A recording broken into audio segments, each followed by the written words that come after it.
हम भगवान को समय क्यों नहीं दे पाते? उसका एकमात्र कारण मैं आपको बतलाऊं, हमने भगवान को अपना समझा ही नहीं। मेरे घर में मेरे ठाकुर जी रखे हुए हैं, तो उन ठाकुर जी को मैंने अपने परिवार का सदस्य समझा ही नहीं।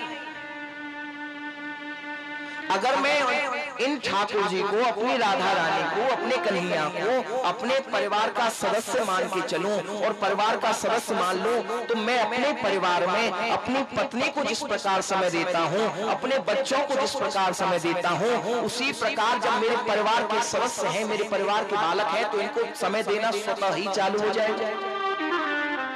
अरे आपको भजन करने की बिल्कुल भी आवश्यकता नहीं है, आपको कोई जप तप नियम अनुष्ठान करने की आवश्यकता नहीं है। केवल और केवल एक ही नियम, केवल और केवल एक ही जप, केवल और केवल एक ही तप, एक ही अनुष्ठान, क्या कि भगवान श्री कृष्ण को, राधा रानी को अपने परिवार का सदस्य मान।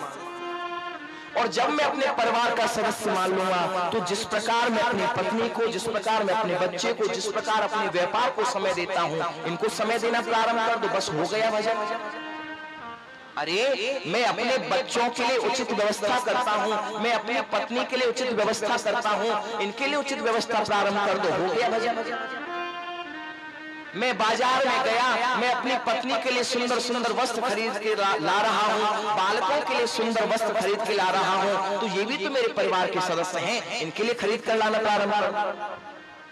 अच्छा सुमधुर मैं अपने बच्चों को भोजन करा रहा हूं, अपनी पत्नी को भोजन की व्यवस्था कर रहा हूं, उनकी भोजन की व्यवस्था कर लो, हो गया भजन। बताओ कुछ अलग से करने की आवश्यकता पड़ रही है? नहीं।